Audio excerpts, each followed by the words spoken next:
मोस्टमय आपण मानक स्वागत करुच्ची ओडिशा ब्लॉग शो मानिया बाय श्रीमय को आम आज कार्तिक मास आमर भी चलती पंचुक भी चलती आउ कार्तिक पूर्णिमा आमर आसूची तेणु आम कार्तिक पूर्णिम आपण मैंने केमी अति सहजरे भोजी स्टाइल कोबी तरकारी बन पारे ता भी पुणी बिना पिज रसुण चलते आम प्रस्तुत करवा। देखो मुझे तेल कड़े मुझे हिट कर ये मुझे तेल नहीं जाऊँगी कोबी को भाजापी। देखो फ्रेंड्स बर्तमान तेल गरम हो किसी लुण भी पकई कहीं कोबीटा भाजापी भी लुण टे पड़ा दरकार। कोबीटा को देदेना सागे सागे आप घोड़े देवे ना तेलटा उड़ी जाए बर्तमान घोड़े देकिना मुझे भाजी नेबी।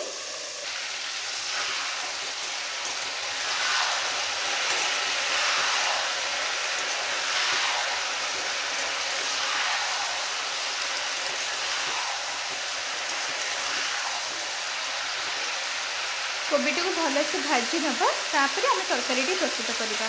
चलते आम कोबीटा भाजीला आम बर्तमान मसलाटा को बाटी नवा। फ्रेंड्स कोबी भाजीला भितर आम ये मसलाटे प्रस्तुत करना। प्रथम मुझे गुंड काजू और चारमगज को बतुरी देती अध घंटा पूर्वर ताको आम ग्राइंडर जार रेडी करदे।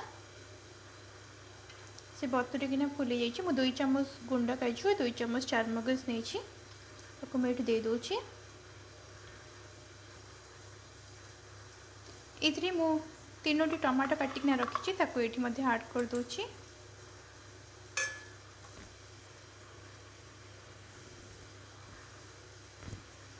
सुखा लंका 2टी बतुरेकिना रखी गरम पानी रे रखीदे कौन हम तार गरम माने तार रागटा पलाए तो मुझे 2टा सुखा लंका को गरम पानी रे बतुरी दे दूची। किसी कसूरी मेथी दे दूची ताकू बर्तमान आम ग्राइंड करदे। ये किसी आमर दरकार नहीं पानी दबा किसी दरकार नहीं कहीं टमाटर जो जूस अच्छी से बढ़िया से पेस्ट हो बर्तमान ताकू ग्राइंड करदे।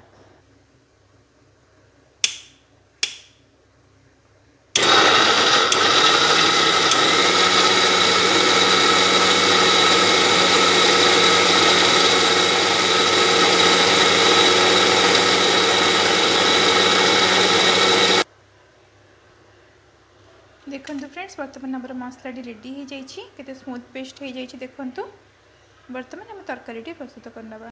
देखो फ्रेंड्स बर्तमान कोबी गुड़िक भल से भाजी हो बर्तमान कोबी गुड़िक काढ़ी नवा ऑयल रू।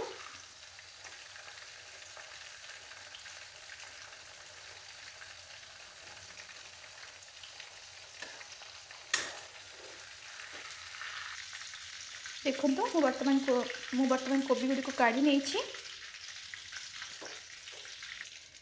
बंची जी तेल से तेल रे ही आम गोटा गरम मसला पकईदबा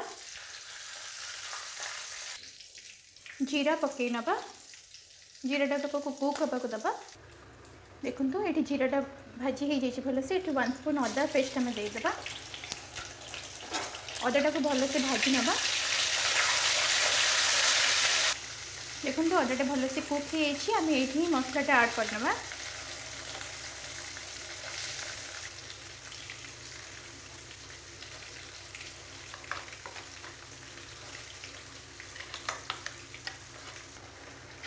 देखो बर्तमान मसला को भल से कषि नवा।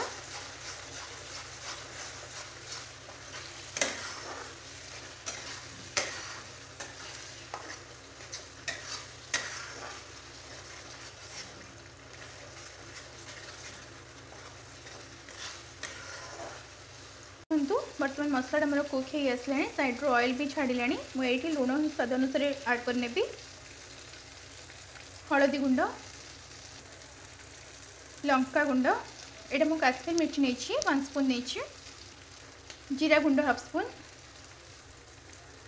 धनिया powder 1 spoon curry powder half spoon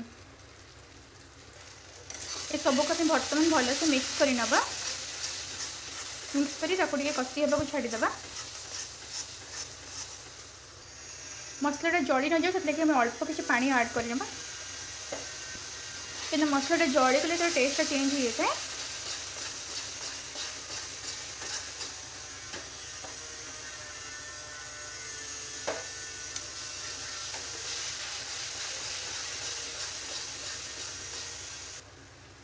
देखो ये ऑलमोस्ट आम मसलाटा कषि हो आसला आम ये टिके दही ऐड करवा 2 स्पून आम दही ऐड करवा भलसे मिक्स कर नवा दहीटा ऐड हो गले कौन हम से तेलटा भी बहुत भलसे छाड़ी आहरी देखो तार कलरटा भी केते चेंज हो गला केते ठीक हो गला स्मूथ भी देखा मसला पेस्ट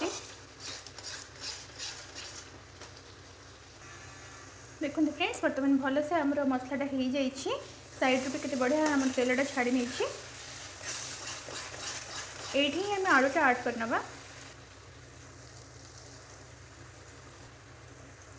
मु 3टी मीडियम साइज आलू को काटी नहीं 4 खंड करना कहीं कोबी तरकारी आलूर टेस्टा टी आहरी भल आसी है आप न चाहते आलू खाइबा तो आलू को भी स्किप करेंगे किंतु आलूर टेस्टा टी अलग लगी है बहुत टेस्टी लगी है भलसे कषि नवा मसला देकी मसला सहित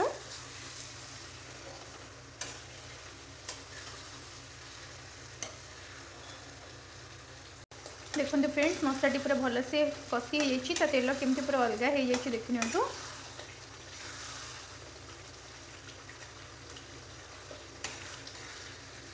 ये हमें कोबीटा को ऐड करनवा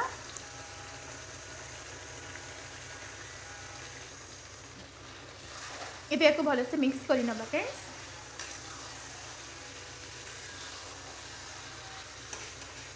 कोबी और आलू को भलसे कषि देला में पानी देना फुटे को छाड़देवा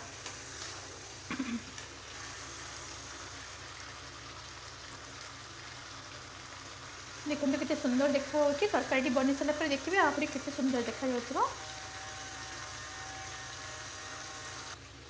देखु यह बर्तमान कषि हो गला सब लक्ष्य रखुए जिते जो जिनसा आड कर तेलटा न बाहर आप कषिबे जो आप तेलटा बाहरी गला आप जानवे कि आपंकर कषि हो सारी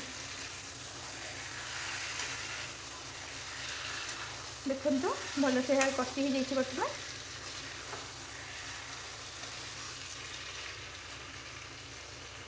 ये बर्तमान पानीटा ऐड करने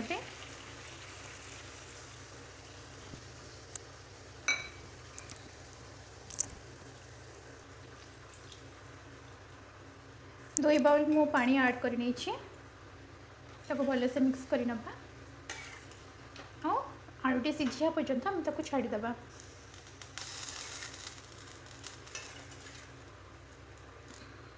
जी जमती ग्रेवी पसंद करती सेमती आपण करें मुझे टिके अधिक गाढ़ा ग्रेवी बनाऊँगी तेणु मुझे 2 बाउल पानी देती आप जब अधिक पानी अधिक आहरी अधिक गाढ़ा बनवा चाहते से अनुसार आप पानीटा ऐड करेंगे आम बर्तमान गरम मसला गुंड ता ऊपर देदेबा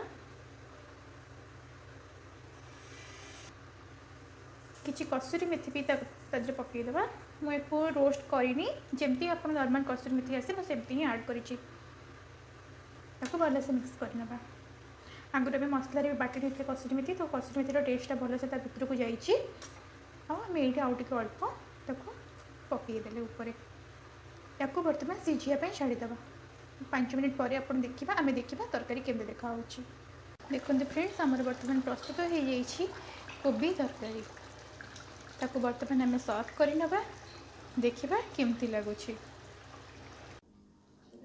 देखते फ्रेंड्स बर्तमान प्रस्तुत हो जाइए आमर कोबी तरकारी आपण कार्तिक पूर्णमी दिन एमती घरे बनातु आ समस्त खाइबा को दिंतु भल लगे निश्चित कमेंट करी लिखिए थैंक यू बाय बाय।